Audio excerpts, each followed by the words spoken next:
All right, so here we are at Byron Stewart Park, and I am riding with my wife Rachel. That's her in front of me. In her process of learning how to ride, this was a benchmark destination, and the first destination we actually went to, where on the way here she got up to speed. We rode down here on communicators, but for some reason I get a lot of wind noise coming from her helmet, and I don't quite know why, but I'll figure it out and we'll go from there. We're just putting around and going to be heading back home, stopping for gas in about 10 miles.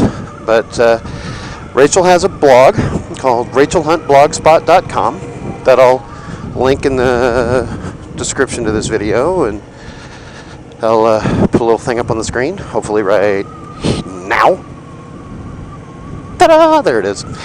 And so, yeah, you can check it out. She's going to post a blog for this because she writes about her motorcycle riding, and I talk about it, and now I'm getting video about it. So that's our thing. This morning it was really interesting. She was writing her blog about the ride we took last Saturday while I was editing video that I shot yesterday at the same time, and it was weird. We're both doing stuff on a computer for internet stuff about motorcycles and what we're doing with them.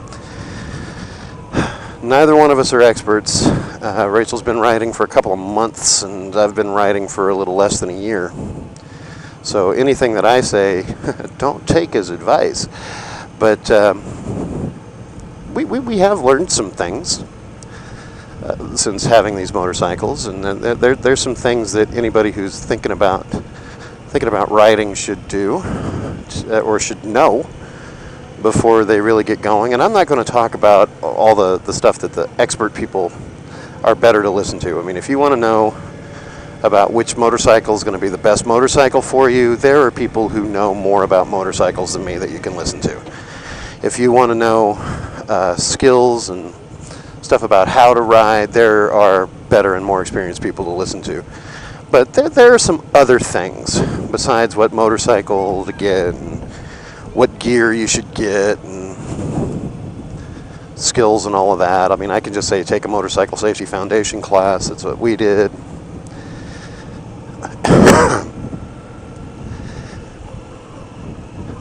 But there's some things that we've learned. First off, when you are parked with your motorcycle, other people on motorcycles who don't know you will pull up and start a conversation with you. So if you are considering getting a motorcycle, you should be aware that you really need to be willing to talk about your bike, talk with other bikes, talk about what rides you went on. Oh, I didn't mean to do that. Oh, hey, no, that's fine. See, there's Rachel on comm.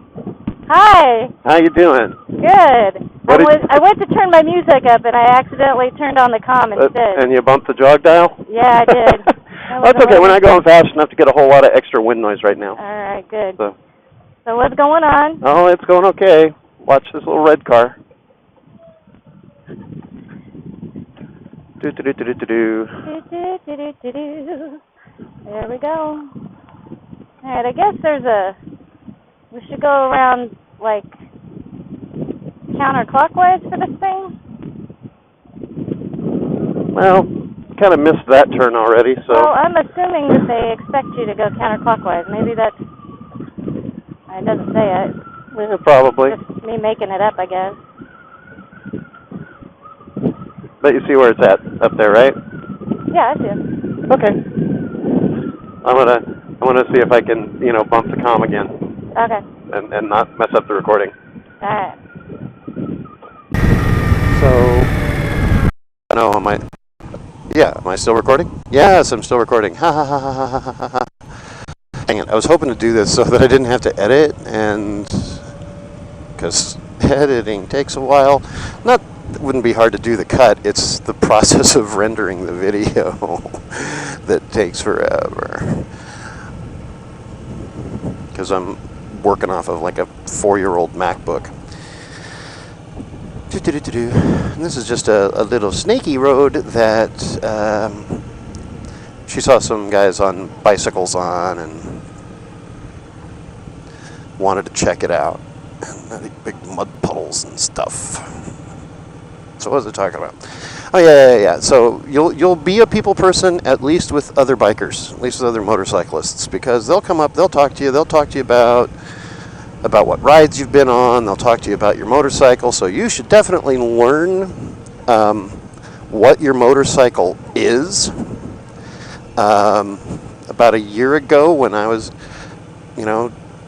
talking with Rachel about getting a bike, and I would show her pictures. Well, what do you think of this one? What do you think of this one? What do you think of this one? And I'm knowing what all the makes and models and stuff are. And she goes, well, that looks like a motorcycle, and that looks like a motorcycle, and that looks like a motorcycle.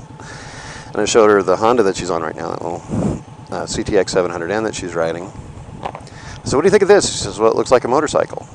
So don't you care what it is? I'm like, no, it's a motorcycle.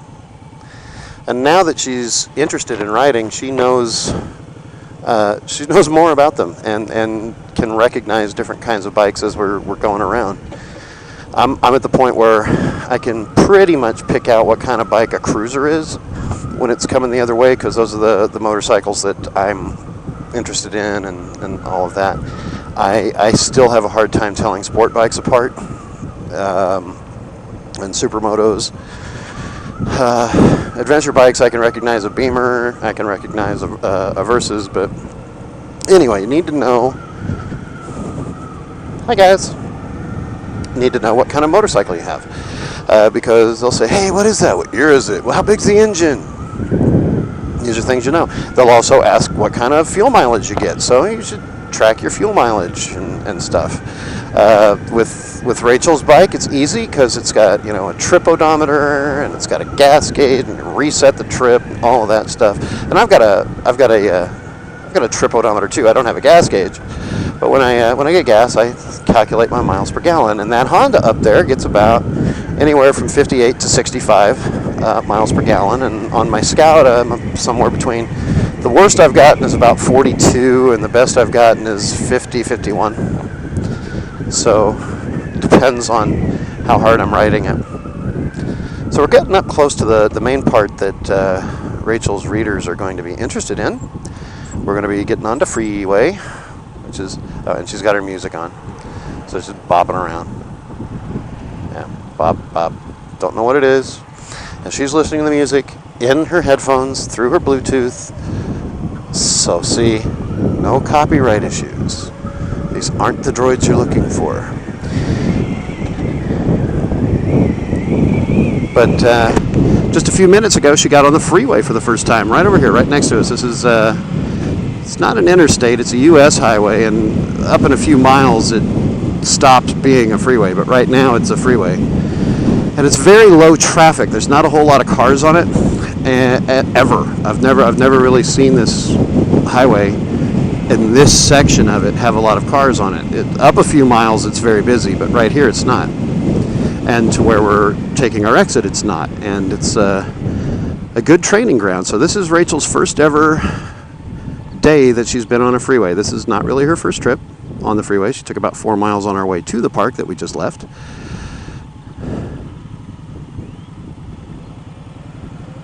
There's her turn. Doo-doo-doo.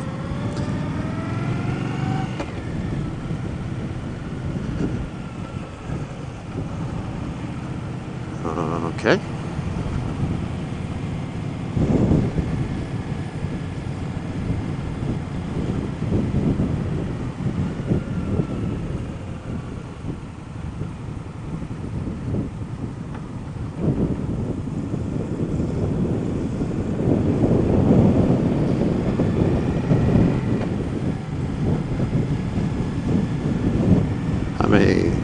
Since I'm not on comm with her, I may have to pass her to make sure she doesn't miss the exit that we need.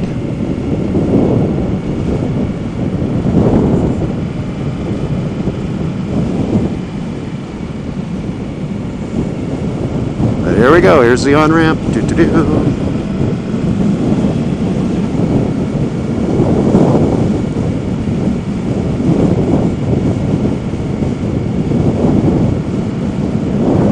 Our daughter's following us, but she's not the car behind us anymore. Someone else is. Okay, I want to get up here, run block.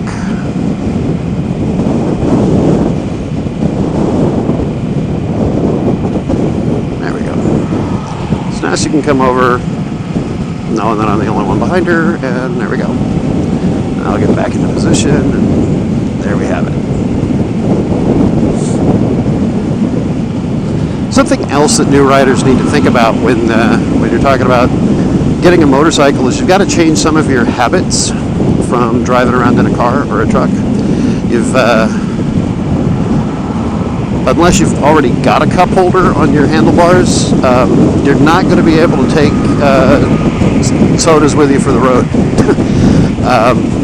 I don't get as many fountain drinks as I used to. I'm more bottles of water, bottles of Gatorade, something that I can seal and put in my backpack and all of that stuff.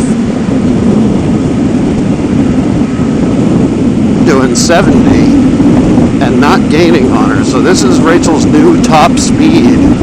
She has hit 70 miles an hour. How about them apples? Yeah, now I'm gaining on her. Now she slowed down a little bit. I think she just wanted to get up to speed there. But that'll be kind of fun.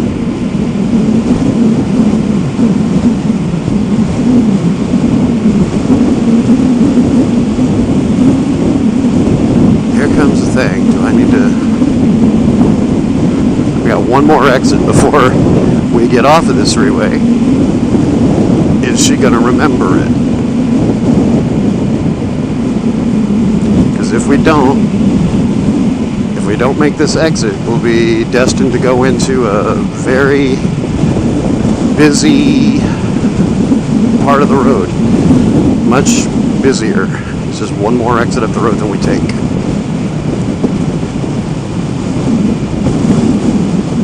That's a big gust of wind.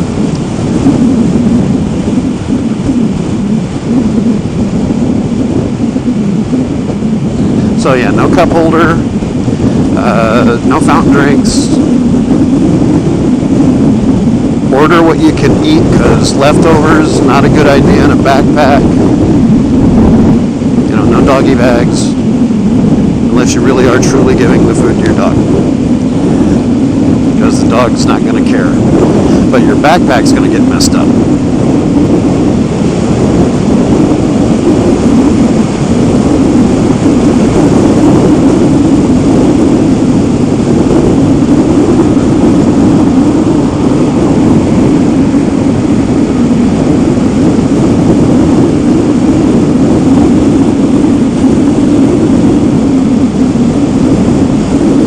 See if she misses the exit. Nope, she's not going to miss the exit. Yay! Good job.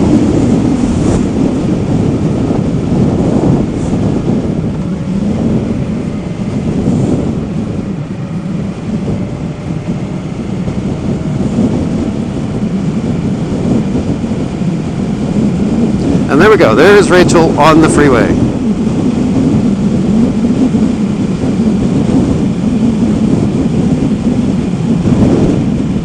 I will be putting up more videos as time goes by on this vlog, and more adventures with Rachel and I, more adventures as a solo, more just random thoughts and things like that. So be sure to subscribe and give me some likes, and feel free to comment. I'll do my best to answer. I hardly have any subscriptions right now, and not that many comments, so it's real easy for me to reply back. And I will see you on the next one. Bye.